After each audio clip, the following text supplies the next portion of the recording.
Idéo, votre cuisine équipée et dressing sur mesure. Rochefort et Bastogne.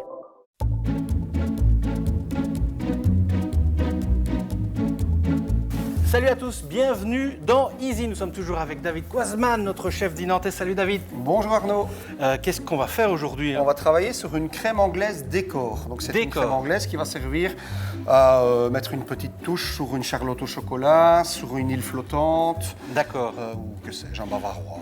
Tu dis décor parce qu'il y a une variante? Voilà, il y a une variante, c'est l'anglaise qui sert à faire une glace vanille. Donc il Ok. suffit simplement de retirer de cette préparation quelques œufs, un peu de sucre. La technique reste la même, sauf que l'anglaise pour la vanille sera turbinée et non pas réservée pour être mangée à cru. Ok, donc ici, les ingrédients, on a des jaunes d'œufs. Tout à fait, 14 jaunes pour cette recette, Oui. 350 g de sucre et 1 litre de lait qu'on a préalablement fait chauffer. Et donc, qu'est-ce qu'on fait maintenant? Alors on fait un ruban. Ruban, donc c'est des jaunes d'œufs, 14 ici pour la recette en l'occurrence. Oui. Voilà. Et le sucre. Et 350 g de sucre. Ok. On place dans notre batteur et on y va, pleine puissance, jusqu'au moment où le ruban va être mousseux et blanchi. Ok. Donc voilà, on peut peut-être montrer la texture. Voilà, on a un ruban qui est bien blanchi, bien mousseux. Alors, notre lait a bouilli une fois, on verse le lait chaud sur le ruban et On est reparti pour un tour. non, tout petit peu, juste pour homogénéiser Ah, d'accord. la préparation. On stoppe. Et on replace dans la casserole qui a servi à chauffer le lait. D'accord.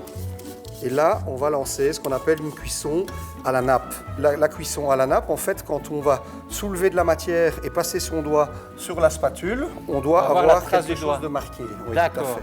À ce moment-là, on débarrassera dans un récipient qui est froid à travers un chinois mousseline, en l'occurrence ici, Ok. pour éviter un petit grumeau ou l'autre, et surtout pour faire chuter la température. Parce qu'une masse pareille, elle va continuer à prendre quelques À degrés, cuire. et donc on risque d'avoir des grumeaux, quoi. D'accord. Ok. Eh bien voilà, on est prêt. On a cuit cette anglaise à la nappe 3-4 minutes sans jamais lui donner d'ébullition, forcément. Feu doux. On a quelque chose d'épaissi, Oui. et on peut contrôler sa cuisson, voyez-vous, comme ceci. C'est marqué, ça ne coule pas. Mhm. Donc on a une belle cuisson à la nappe. Alors ce qu'il faut surtout, c'est éviter que ça ne continue à cuire. Donc ce qu'on va faire, on va filtrer à travers un petit chinois mousseline notre anglaise dans Voilà. un autre poêlon. Voilà. Et pendant une petite minute, on va incorporer de l'air dedans Pour refroidir. faire refroidir, que ça descende en dessous de 83 degrés. Ok, et puis on laisse refroidir sur son plan de travail et on met au frigo. Et bien voilà les trucs et astuces pour réaliser une crème anglaise. J'en avais jamais fait, je vais peut-être tenter le coup.